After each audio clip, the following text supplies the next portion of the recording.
Hello, everyone, and welcome to the ATCW recap. I am your host, the golden tongue of ATCW, Evan Wade, and here to my right, as always, the Swiss Army knife, Dennis Williams. What's going on, Dennis?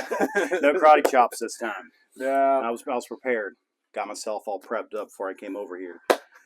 Dude, you were right. That RAV4 you bought, that thing's beautiful. Thank you, man. Yeah. Thank you. Congratulations. Thank you. Appreciate that. It's making dreams come true is the theme going forward for a little while, and ATCW has been delivering on that, haven't they? Yes, they have. 2024 has been a hell of a year, and it's continued on through ATCW Warpath here a couple weeks back, and I don't see really an end in sight. So it's very good. So, folks, let's get right down to it. ATCW Warpath, August 17th, the Leetown Community Center in Carneysville, West Virginia. We kicked off the night just about 6:50 or so with Final Words starring Dennis Williams. Your guests, boy, plural this time.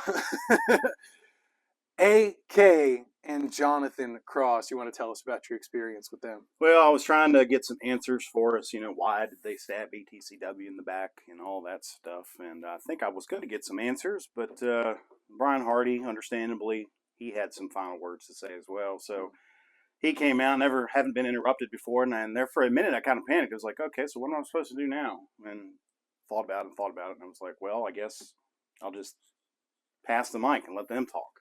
Instead of me asking the questions, let's just let these two guys who have an issue talk it out and see what happens. And unfortunately for Brian Hardy, he deserves a rematch for the title. He does.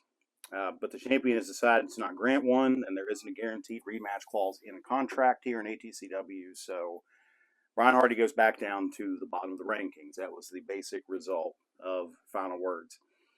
I thought it was an enjoyable segment. It got me hyped up for the event itself, and I think it got everybody else hyped up as well. Everybody had gotten in and sat down again, which again I found to be extremely humbling. Everybody just kind of sitting there waiting for me to start the show, so to speak. And good segment. I'm glad I came up with this idea. I think it's really working. I'm looking forward to keep doing it here going forward. Yeah, man, this installment was my favorite by far. A lot of passion from both of these guys, and kind of including Jonathan Cross, if you will. So after that, we proceeded with the first match of the night. Number one contenders for the ATCW Tag Team Championships, the Radical Stars versus Tremor and Austin Blackthorn. Dennis, what do you think about this one?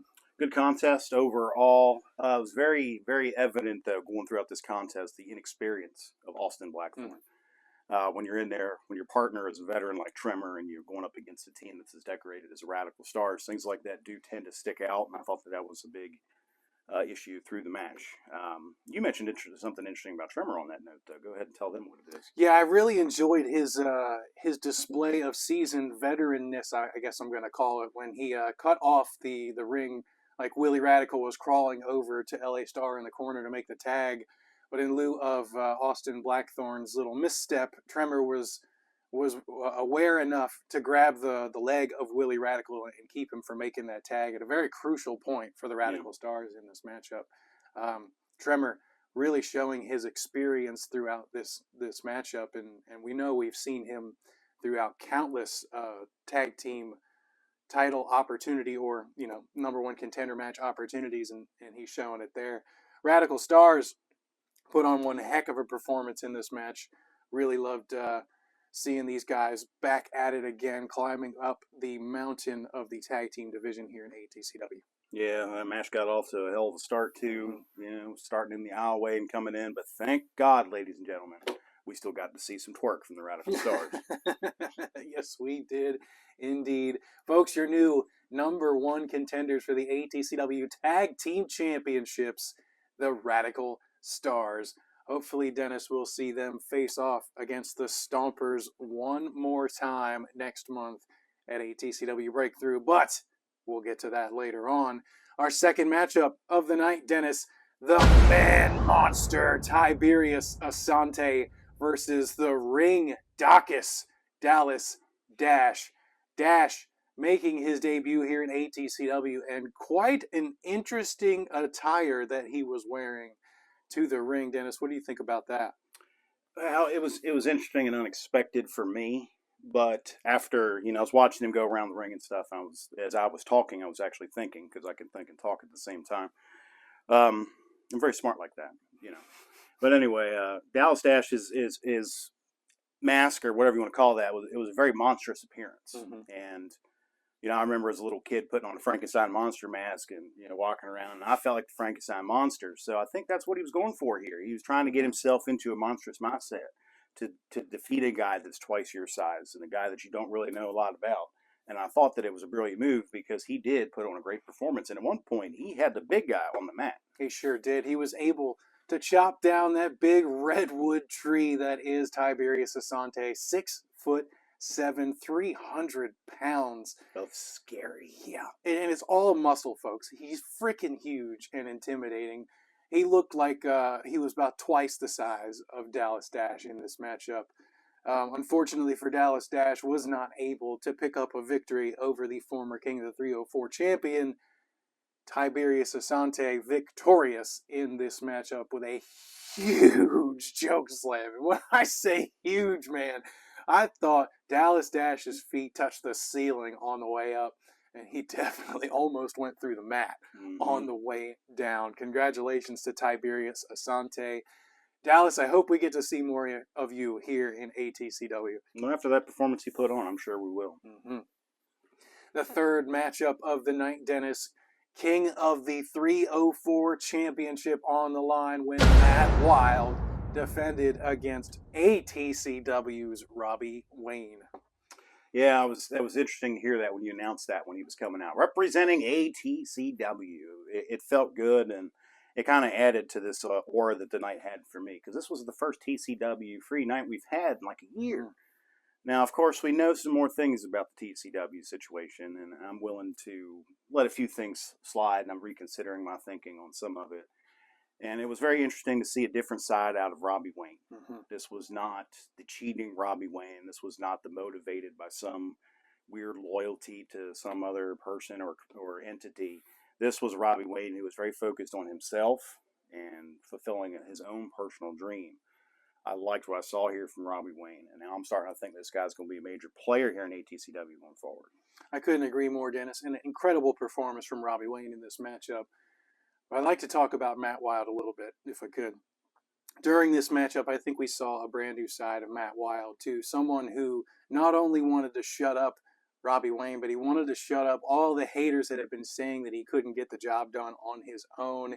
He did just that Saturday in Carneysville, West Virginia, able to get the victory over Robbie Wayne 1-2-3 in the middle of the ring. And on his way out, Dennis, I don't know if you caught it or not, but Matt Wild lifted up the ring skirt to show the fans that there was nobody underneath the ring this time. No, I did not catch that. Guess I'm not as observant as I thought. Yes, sir. Yes, sir. I would like to actually touch on what you said about Robbie Wayne and that other side of Robbie Wayne we were getting to see. I was really admiring this one, and I think this one might be my favorite Robbie Wayne match to date, because it was nice seeing him fight for something that meant something more to him than just some petty rivalry between promotions. He was fighting for something deep and passionate, and we saw probably the best side of Robbie Wayne this past Saturday night. Dennis, what do you say we talk about the fourth matchup of the night? King of the 304 championship, #1 contender match. Wrestler of the Year versus Wrestler of the Year. Travis Tarvin versus Axel Crow. What'd you think about this one, brother? This was a nice, enjoying contest, man. I just felt like I got to sit back and relax on this one, even though, of course, you and I were working. Didn't feel like work, though. No. I always love seeing Axel Crow.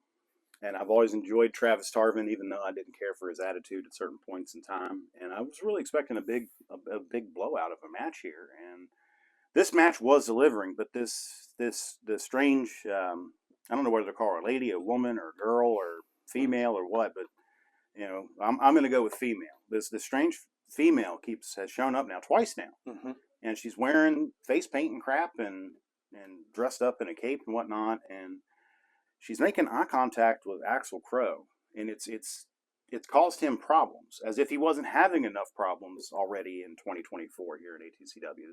Last year was his year, and this year is not his year.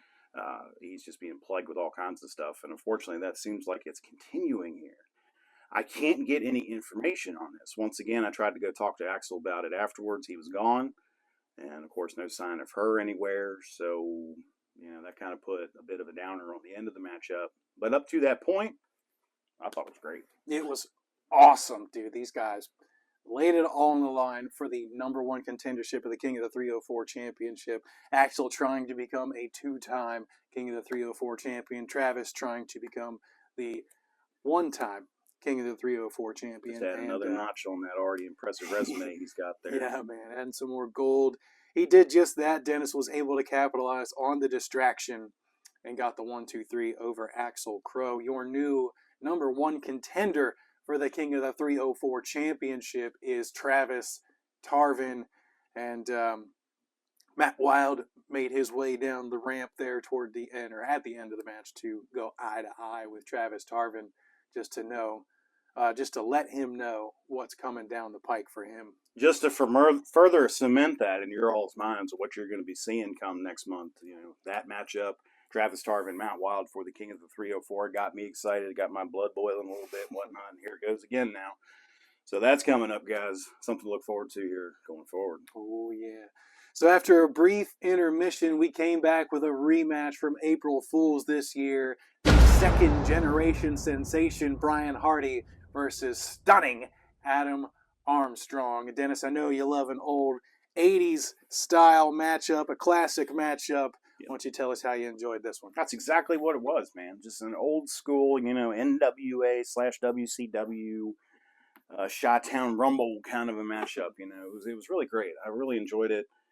And it was one of those things, again, where it's not working, trying to call this match, just enjoying it. I love just the old school athleticism of it. The familiarity these guys have makes it even more special, and I think it's interesting. Adam Armstrong, I thought, put up a great strategy. Take out the knee, no sharpshooter. And when you take out somebody's big gun, it gives you an advantage. And I think it did for a point give him an advantage. However, the speakers didn't stay quiet. No, they did not. Adam Armstrong ascends to the top rope for a double axe handle, it looked like, and then Footloose began to play in the arena. Boy, was he irate once more, going over to Rob the Music Man, the Music Master, telling him to turn it off, but unfortunately didn't work out for him. Brian Hardy was able to capitalize on that distraction and lock in a crossface submission, pulling one deep from the bag and picking up the submission victory. Brian Hardy is your winner. And I want to note, Dennis, while he was locking in that crossface, those passionate, gut-wrenching screams to AK. Yeah, man. Everybody was feeling everything that Brian Hardy was that night. I want to add one more quick note to that. Brian Hardy using the crossface showed off his veteran intelligence because he knew his legs wouldn't work, so he didn't try to do another hold like an abdominal stretch. Or perhaps a one-legged sharpshooter or anything like that where he could have kneeled down on one knee. He stuck with something that was going to be effective they didn't have to use his knees with, and the best way to go there is a crossface. Yes, sir. Congratulations to you, Brian Hardy, on your ascent back up the ladder to the ATCW Heavyweight Championship. Hopefully that proves fruitful for you, my friend. And Adam Armstrong, hang in there, my friend. You will succeed another day. The ATCW Cruiserweight Championship on the line in your next matchup. The returning Hunter. You overdo that here. The returning Hunter Blaze versus the ageless one, Ethan Cross. Dennis, is Hunter Blaze Canadian now, or is he just a Canadian sympathizer? I wasn't too clear about that. Well, I don't think he's Canadian. I mean, my stepdaughter moved to Canada, so that's possible. People do that. I don't think he's moved to Canada. I didn't ask him. I figured he was still a kid from Richmond, Virginia. But he is, I don't know if sympathizer is the right word. I would say more of a supporter, more of an admirer of Canadian culture. It is a bit different than it is here with a lot of different things. There are some things they do better than us, and there are some things we do better than them. That's the way it is with, any other country around the world. So, but we got to think of what Canada means to professional wrestling.